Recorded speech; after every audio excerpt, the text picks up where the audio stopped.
There was a time when the fate of the free world depended not on armies marching across Europe or fleets of bombers crossing the skies, but on a single aircraft flying higher than anyone believed possible. While the Soviet Union was building one of the most heavily defended airspaces in history, convinced that no foreign aircraft could ever penetrate its borders undetected, an American machine quietly shattered that illusion. It crossed deep into enemy territory, photographed secret nuclear facilities, missile bases, military factories, and airfields, then returned home carrying intelligence that would influence presidents, military commanders, and the entire balance of global power. It never dropped a bomb. It never fired a missile.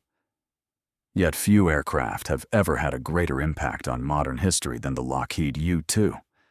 Long before satellites orbited the Earth and drones patrolled hostile skies, this remarkable aircraft gave the United States something no other nation possessed: the ability to see behind the Iron Curtain. Its story is not simply one of engineering brilliance, but of extraordinary courage, relentless innovation, and one of the most daring intelligence operations ever attempted. When World War II ended in 1945, peace proved to be little more than an illusion. The defeat of Nazi Germany left two superpowers standing above all others: the United States and the Soviet Union. Although they had fought as allies against Hitler, their political systems, military ambitions, and visions for the future of the world could not have been more different. Within only a few years, Europe had been divided into two opposing camps. On one side stood the democratic nations led by Washington. On the other stood the communist bloc under Moscow. Between them stretched what Winston Churchill famously described as the Iron Curtain, a political and military barrier that concealed nearly everything happening inside Soviet territory. For American intelligence agencies, this presented an enormous challenge. Virtually nothing reliable was known about the Soviet Union's military strength. Reports from spies were scarce and often contradictory. Diplomats had extremely limited access to strategic facilities. Soviet secrecy was unlike anything the Western world had ever encountered. Every military installation, aircraft factory, missile testing ground, and nuclear research center was hidden behind layers of security. As tensions escalated during the early years of the Cold War, American leaders faced an unsettling reality. They simply did not know how powerful their greatest rival truly was. The uncertainty created genuine fear throughout Washington. Military planners worried that the Soviet Union might already possess hundreds of long-range bombers capable of striking American cities. Others believed Moscow was rapidly building an overwhelming nuclear arsenal that could erase the United States' strategic advantage overnight. Politicians debated what became known as the missile gap, the belief that the Soviets were producing intercontinental ballistic missiles at a pace the United States could never match. Without accurate intelligence, every estimate was little more than an educated guess. In the dangerous world of nuclear deterrence, guessing was simply not good enough. The obvious solution was aerial reconnaissance. During World War II, reconnaissance aircraft had proven invaluable by photographing enemy troop movements, industrial centers, and naval bases. But the Cold War presented an entirely different challenge. Soviet air defenses were becoming increasingly sophisticated. New radar networks stretched across vast regions of the country, capable of detecting aircraft hundreds of miles away. Even more concerning was the rapid development of advanced surface-to-air missile systems designed specifically to destroy high-altitude targets. Existing reconnaissance aircraft, no matter how capable, would almost certainly be intercepted long before reaching their objectives. At the beginning of the 1950s, even the best reconnaissance aircraft available had severe limitations. The British English Electric Canberra, widely respected for its high-altitude performance, could climb to approximately 47,000 feet. Impressive by the standards of the day, but still well within the reach of Soviet interceptors and anti-aircraft defenses. American military planners realized that conventional aircraft simply could not survive the missions they needed to perform. If the United States wanted to gather reliable intelligence from inside Soviet territory, it would have to do something no nation had ever attempted before. Instead of building a faster airplane, American engineers began considering a far more radical idea. What if an aircraft could simply fly above every known threat? If it could reach altitudes beyond 70,000 feet, more than 21 kilometers above the Earth's surface, it might remain beyond the effective range of Soviet fighters and missiles. At those incredible heights, the aircraft could quietly cross hostile territory while photographing thousands of square miles below. It sounded almost impossible. Few believed an airplane could safely operate in such thin air, where lift became scarce, engines struggled for oxygen, and pilots faced conditions closer to outer space than traditional aviation. Nevertheless, the Central Intelligence Agency believed the concept was worth pursuing. Working alongside the United States Air Force, officials quietly invited several aerospace companies to submit proposals for an entirely new kind of reconnaissance aircraft. The requirements seemed almost unrealistic. It needed to fly farther than any existing aircraft, remain airborne for hours at extreme altitude, carry highly sophisticated photographic equipment, and remain light enough to operate where almost no airplane had ever flown before. Among the companies competing for the project, one would eventually distinguish itself through an extraordinary combination of creativity and engineering excellence: Lockheed Aircraft Corporation. More specifically, the proposal came from an elite and highly secretive division known as the Skunk Works. Hidden away from public attention and operating with remarkable independence, the Skunk Works had already earned a reputation for solving problems that others considered impossible. Its leader, Clarence Leonard Kelly Johnson, was widely regarded as one of the greatest aircraft designers in aviation history. He had already helped create legendary aircraft such as the P-38 Lightning and America's first operational jet fighter, and his philosophy was simple: eliminate everything unnecessary, focus only on performance, and never allow bureaucracy to interfere with innovation. Johnson immediately understood that building a conventional aircraft would never satisfy the CIA's demands. The only way to achieve the required altitude was to design something fundamentally different. His concept resembled a powered glider more than a traditional military aircraft. It would feature an exceptionally lightweight fuselage and remarkably long, slender wings, capable of generating enormous lift while minimizing drag. Every component would be engineered with one objective above all others: reaching an altitude where no enemy aircraft could follow. At first glance, the design appeared almost fragile. Compared with powerful fighters of the era, it looked unusually delicate. But appearances were deceiving. Every unusual characteristic served a specific purpose. The oversized wings allowed the aircraft to float through the upper atmosphere with extraordinary efficiency. The narrow fuselage reduced weight and aerodynamic resistance. Instead of carrying heavy weapons or armor, every kilogram saved was devoted to fuel, altitude, and sophisticated camera systems capable of capturing astonishing levels of detail from miles above the Earth. Even so, many officials initially questioned whether such an unconventional design could ever become operational. Some considered it too radical. Others doubted any pilot could safely control an aircraft flying so close to the edge of space. But Kelly Johnson remained convinced that the future of strategic reconnaissance depended on thinking differently.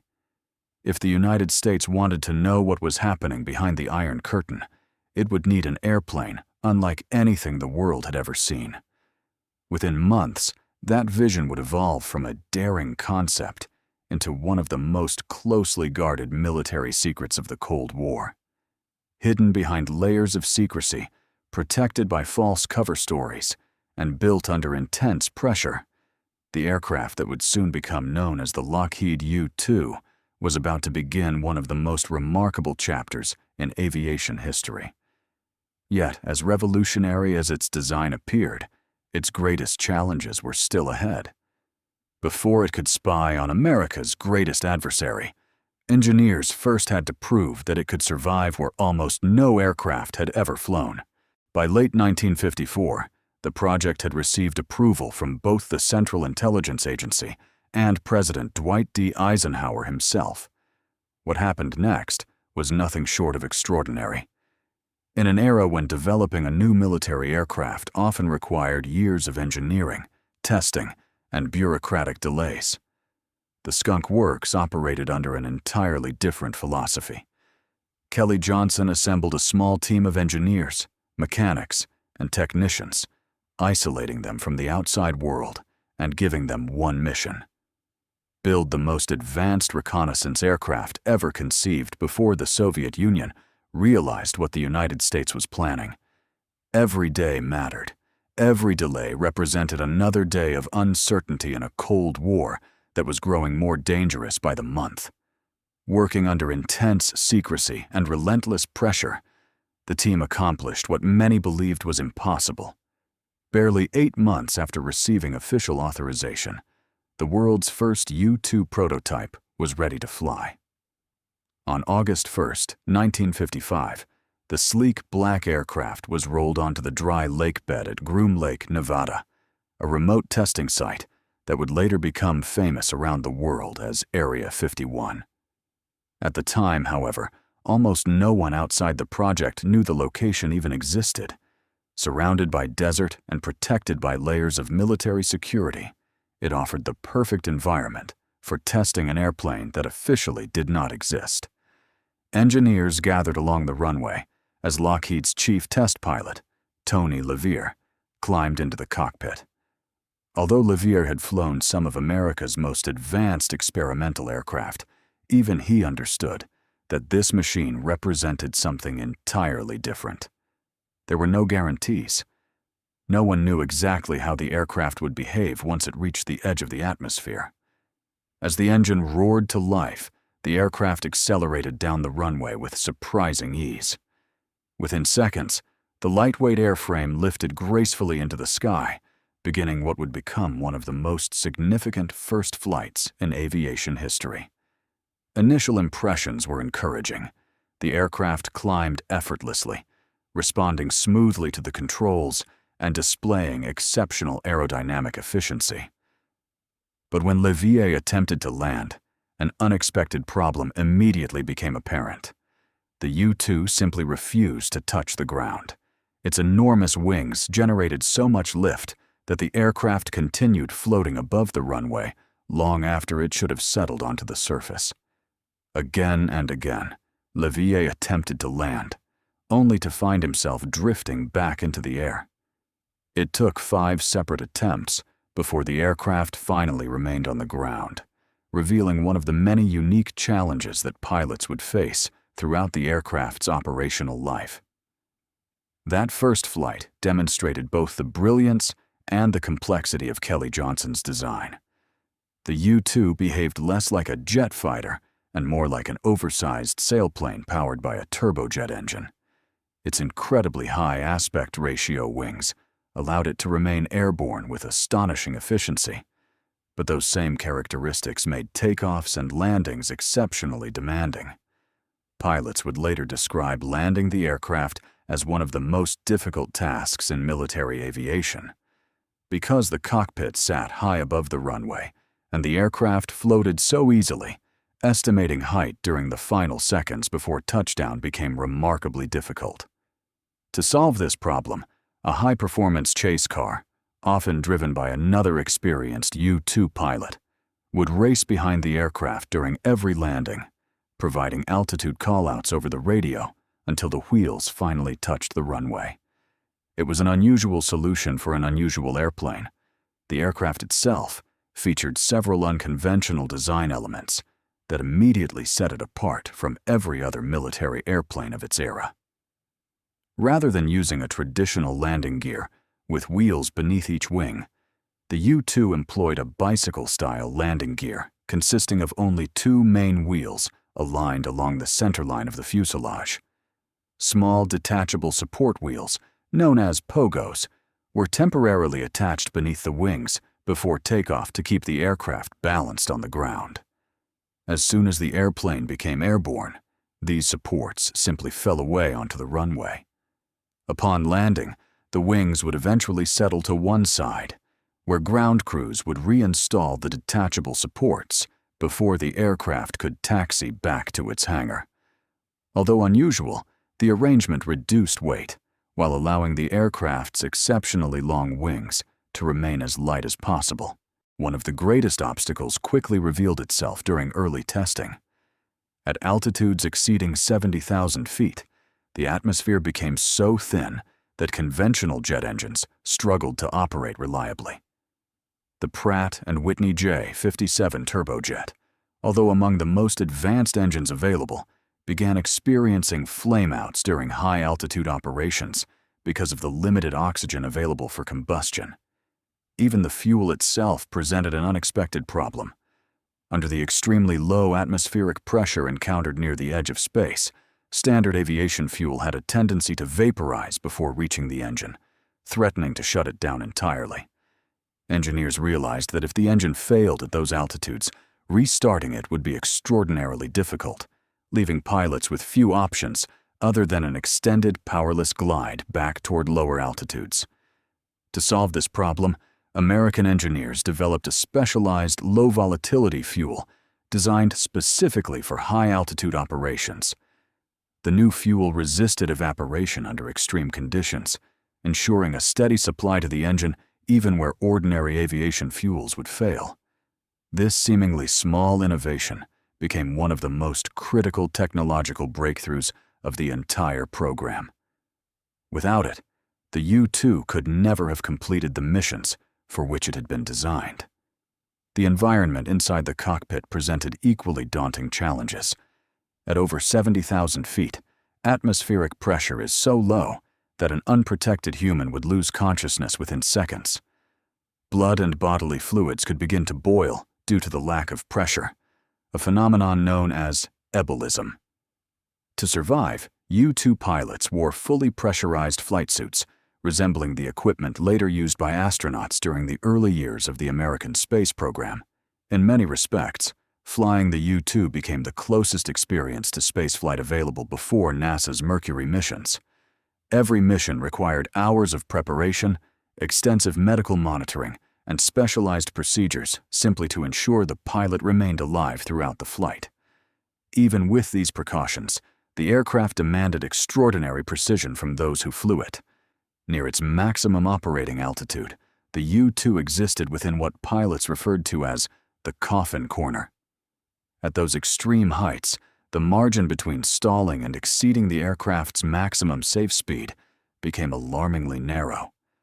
Flying only a few knots too slowly could cause the aircraft to lose lift and stall. Flying only a few knots too fast risked structural damage or uncontrollable aerodynamic effects. This meant that pilots often spent hours maintaining their airspeed within an incredibly small margin, constantly adjusting the controls while simultaneously navigating, monitoring instruments, avoiding weather, and preparing reconnaissance equipment. There was almost no room for error. Despite these challenges, confidence in the aircraft continued to grow with every successful test flight. Engineers refined the design, solved mechanical issues, improved engine reliability, and optimized camera systems that were rapidly becoming the most advanced aerial reconnaissance equipment ever installed aboard an aircraft. Massive high-resolution cameras occupied much of the fuselage, capable of photographing military installations with astonishing clarity from more than 13 miles above the Earth's surface.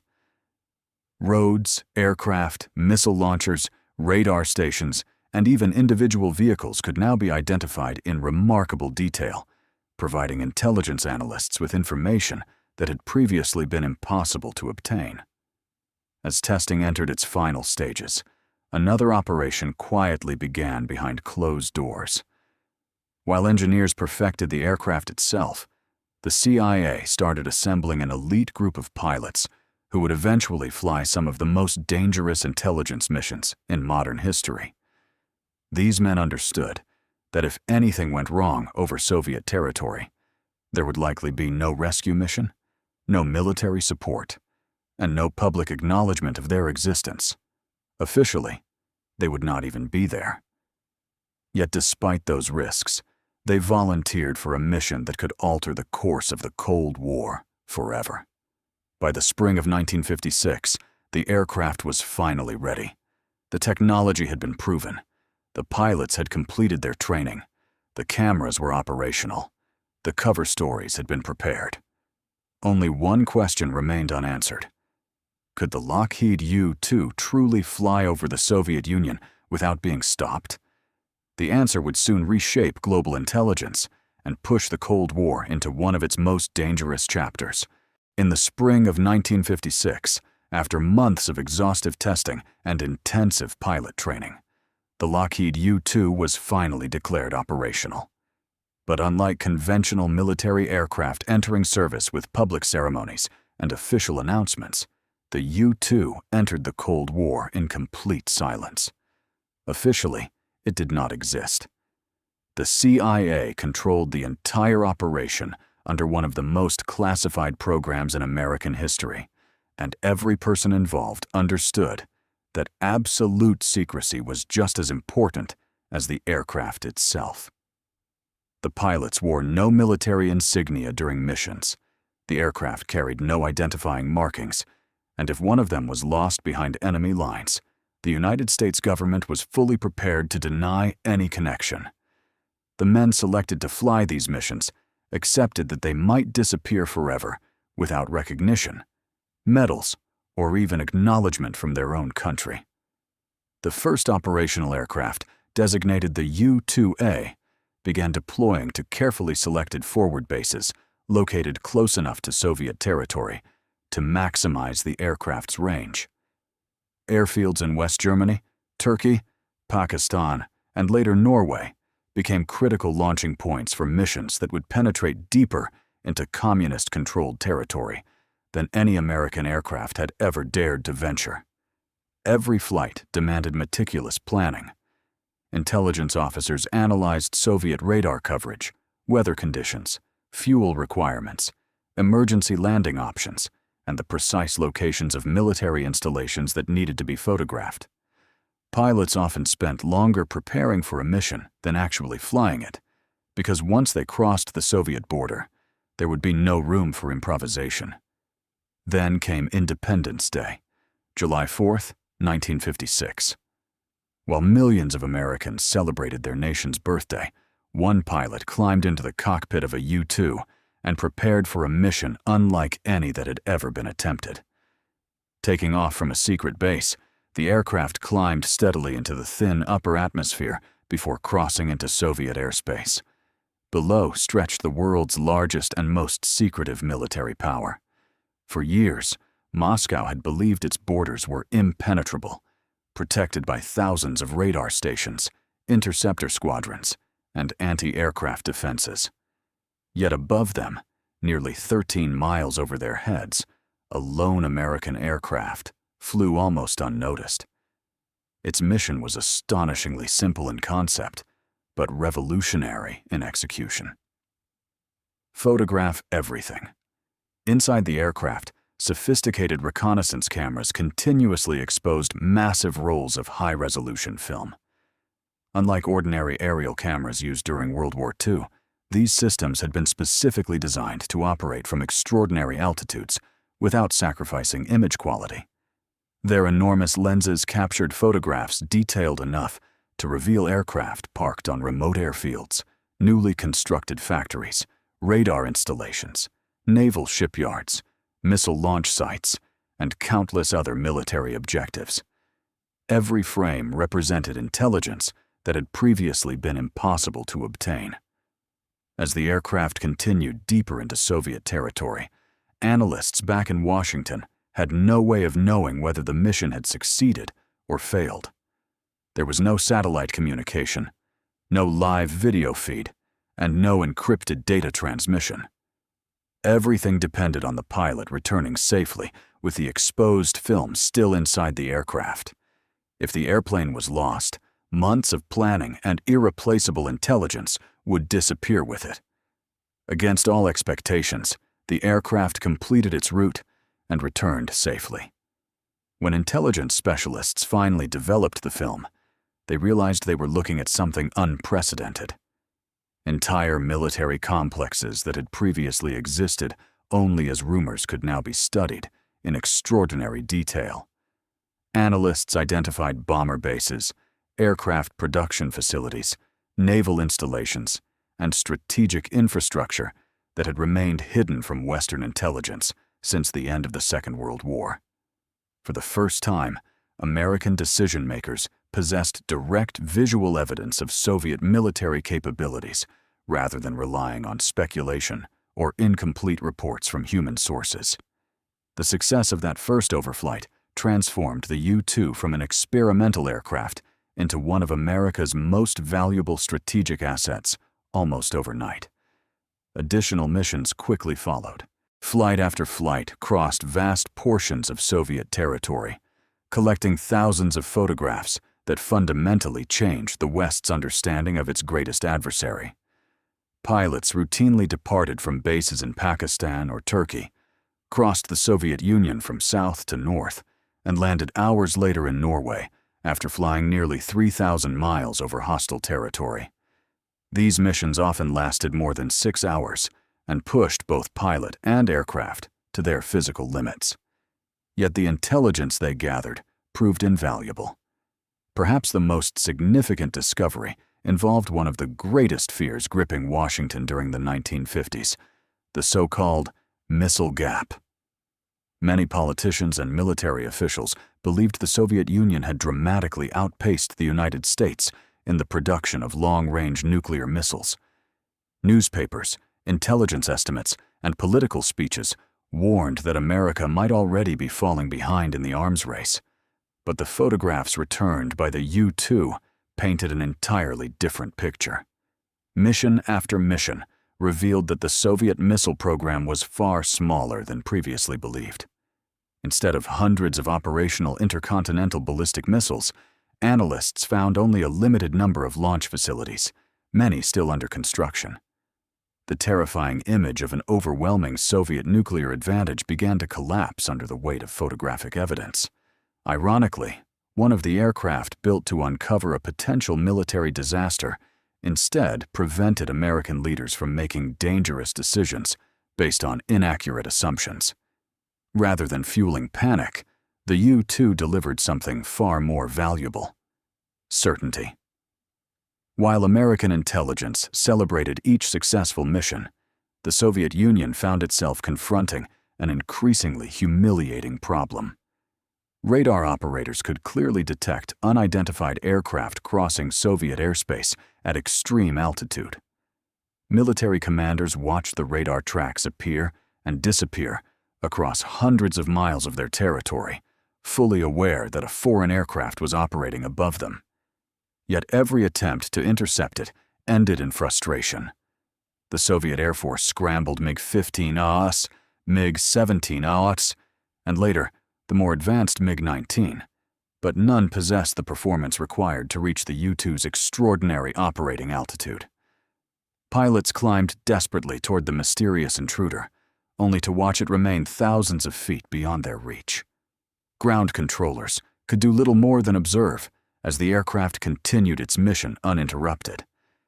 Every successful American overflight represented not only an intelligence victory, but also a painful reminder that Soviet air defenses, despite their enormous size and sophistication, remained powerless against this new threat. Diplomatic tensions escalated rapidly. The Soviet government repeatedly lodged formal protests with Washington, accusing the United States of violating its sovereignty through illegal reconnaissance flights. American officials consistently rejected these accusations. Publicly, they denied that any unauthorized flights had taken place. Privately, however, the CIA expanded the program even further, convinced that the intelligence being collected justified the enormous political risks involved. Behind the scenes, both sides understood that the situation could not continue indefinitely. Soviet scientists and military engineers immediately began searching for ways to neutralize the high-flying intruder. Existing fighter aircraft had failed, but new technologies were already under development. Advanced radar systems became more accurate. More powerful interceptor aircraft entered testing. Most importantly, Soviet engineers accelerated work on a revolutionary surface-to-air missile specifically designed to destroy aircraft operating at altitudes previously considered untouchable. The Americans knew these developments were occurring, but they believed they still had time. Every additional mission meant more intelligence, more photographs, and a clearer understanding of Soviet military capabilities. As long as the U-2 remained beyond the reach of enemy defenses, the rewards outweighed the risks. What they didn't realize was that somewhere inside the Soviet Union, a new weapon was quietly approaching operational readiness. Unlike every fighter sent against the U-2 before it, this weapon would not need to climb higher than the aircraft. It simply needed to reach it once. The era in which the Lockheed U-2 could fly above the Soviet Union with near impunity was rapidly coming to an end. And within only a few years, one mission, one missile, and one pilot would trigger one of the greatest diplomatic crises of the entire Cold War. By 1960, the Lockheed U-2 had become one of the most valuable intelligence assets in the American arsenal. Over nearly 4 years of continuous operations, it had photographed countless military installations, mapped Soviet strategic infrastructure, and provided Washington with information that no spy, diplomat, or satellite could have delivered.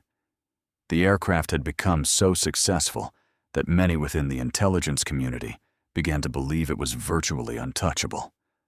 Although Soviet radar operators detected nearly every overflight, their interceptors consistently failed to reach the aircraft's extraordinary altitude.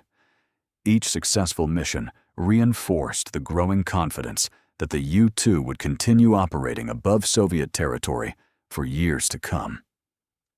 But beneath that confidence, the Soviet Union had been working tirelessly to eliminate the one weakness in its air defense network.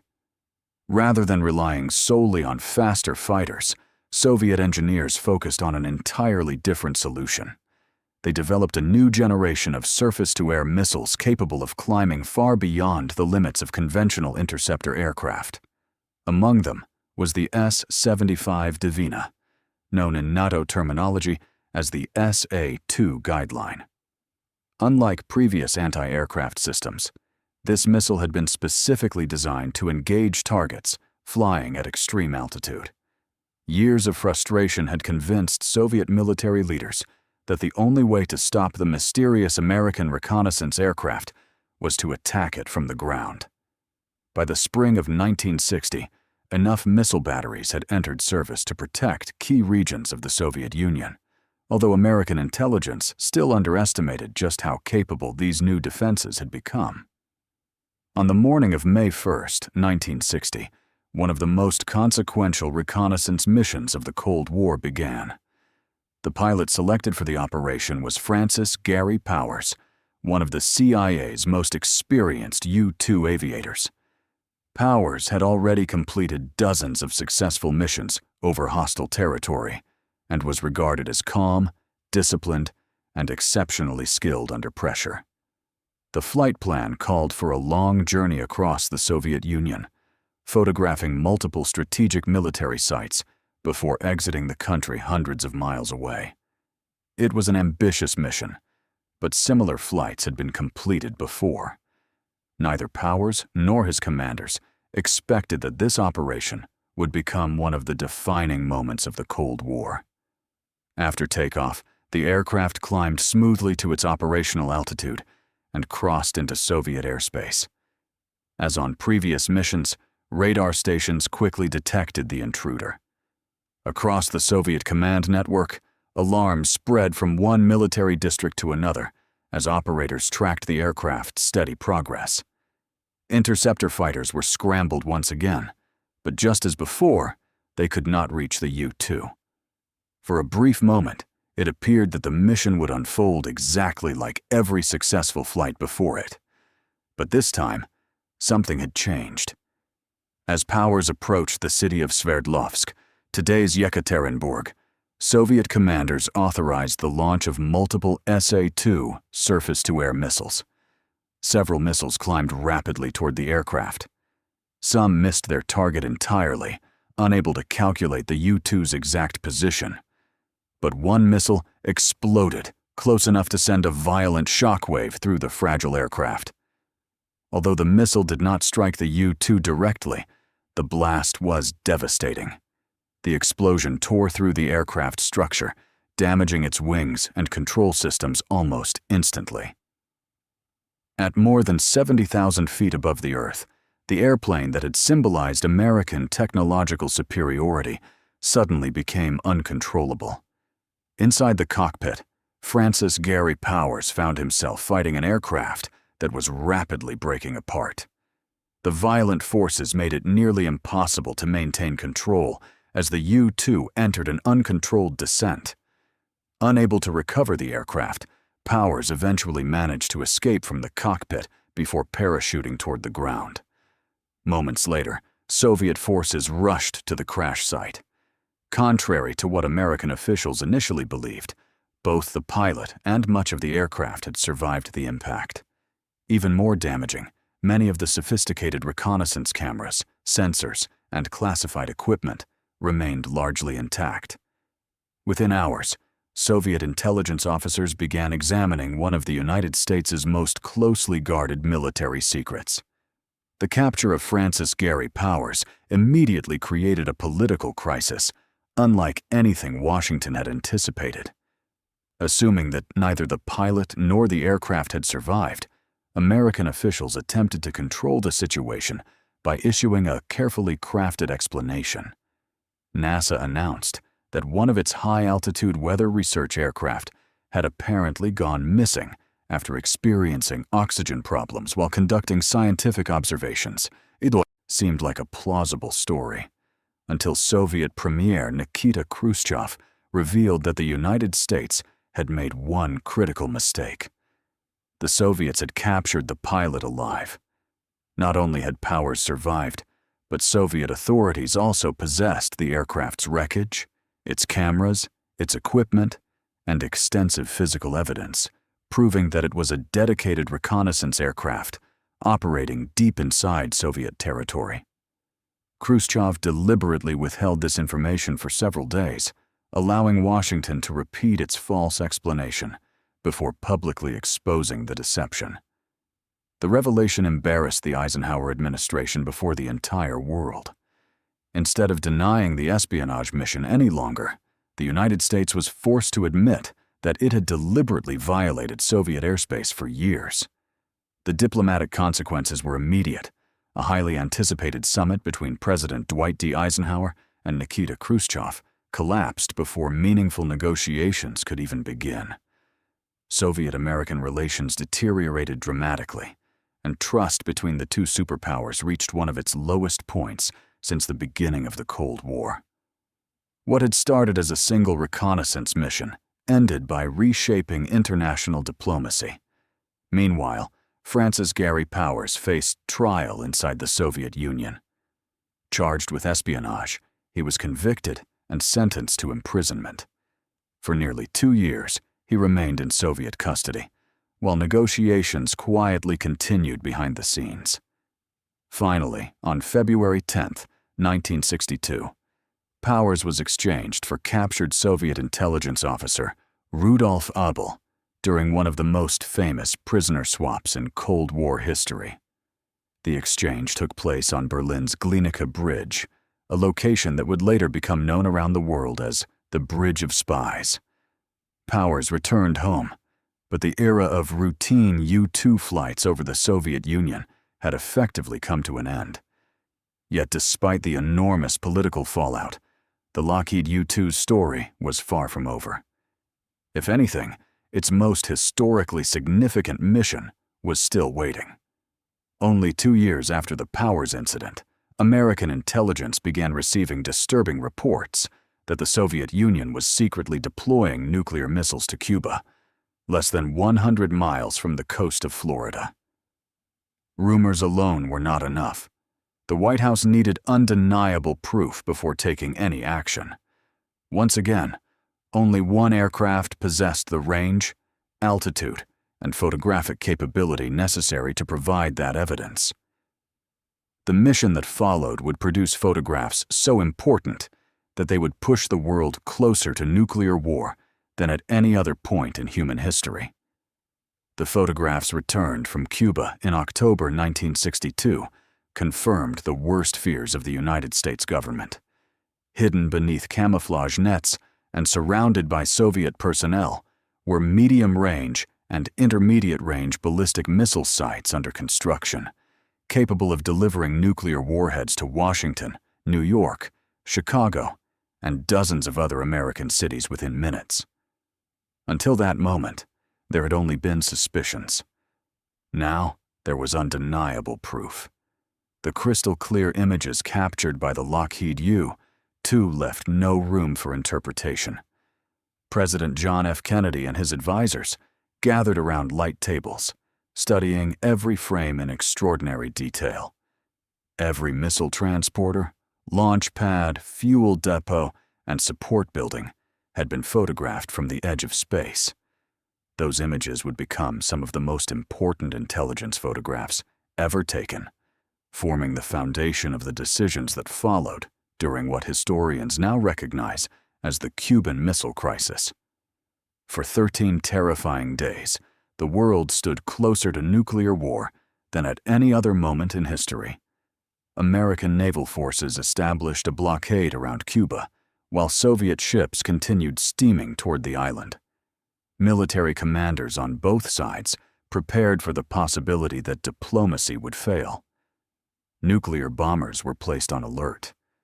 Missile crews waited for launch orders that, if given, could have triggered the destruction of entire nations. Throughout the crisis, the U-2 continued flying dangerous reconnaissance missions, providing Washington with updated information on Soviet military activity. Every new photograph allowed American leaders to monitor construction progress, detect changes in missile deployments, and evaluate whether Soviet forces were preparing for combat or withdrawal. Those flights were anything but routine. On October 27, 1962, often remembered as Black Saturday, another U-2 piloted by Major Rudolph Anderson, Jr., was shot down over Cuba by a Soviet-operated SA-2 missile, the very same weapon system that had brought down Francis Gary Powers 2 years earlier. Anderson was killed instantly, becoming the only American combat fatality of the Cuban Missile Crisis.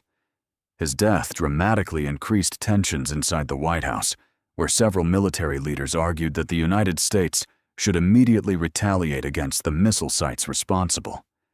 Kennedy resisted those calls, understanding that a military response could rapidly escalate into full-scale nuclear war. Hours later, after intense diplomatic negotiations, Soviet Premier Nikita Khrushchev agreed to withdraw the missiles from Cuba, while the United States secretly pledged to remove its Jupiter missiles from Turkey. The crisis ended peacefully, but many historians believe that without the intelligence collected by the U-2, the outcome could have been dramatically different. Although the Cuban Missile Crisis marked the aircraft's most famous achievement, its operational career was far from over. Throughout the 1960s and 1970s, the U-2 continued serving wherever reliable intelligence was urgently needed.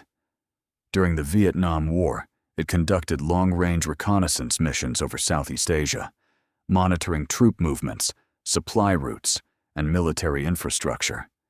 Similar operations took place over the Middle East, Korea, and numerous other geopolitical hotspots, where American intelligence required information that satellites either could not obtain or could not deliver quickly enough. Unlike satellites, whose orbital paths were predictable and fixed, the U-2 could be launched whenever commanders required immediate intelligence, allowing it to remain over an area for extended periods and respond rapidly to changing battlefield conditions. As technology advanced, so did the aircraft itself. New versions introduced more powerful engines, improved electronic systems, and increasingly sophisticated reconnaissance equipment. Cameras capable of resolving astonishing levels of detail were complemented by advanced radar systems, electronic intelligence sensors, and infrared imaging devices. Even when cloud cover obscured the ground, onboard synthetic aperture radar could produce detailed images of terrain and military installations. The U-2 evolved far beyond a simple photographic reconnaissance aircraft. It became one of the most versatile intelligence platforms ever built, capable of collecting electronic emissions, mapping enemy radar networks, intercepting communications, and supporting military operations across the globe. One of the most remarkable aspects of the U-2 program was its ability to remain relevant despite the arrival of entirely new technologies. During the 1960s, many believed reconnaissance satellites would quickly make high-altitude spy aircraft obsolete. Satellites certainly revolutionized intelligence gathering, but they also possessed important limitations.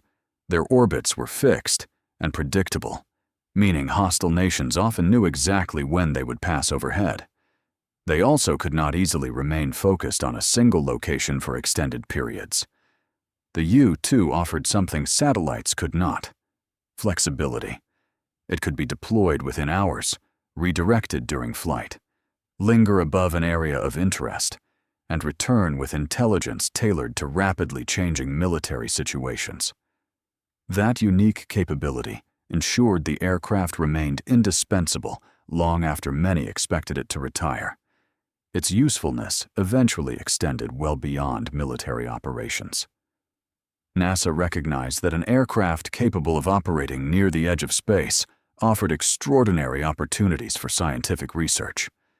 Modified versions, designated the ER-2, began supporting atmospheric studies, environmental monitoring, volcanic ash sampling, climate research, and disaster assessment missions. Flying at altitudes inaccessible to most research aircraft, the U-2 helped scientists better understand hurricanes, wildfires, pollution, and changes occurring within the Earth's upper atmosphere.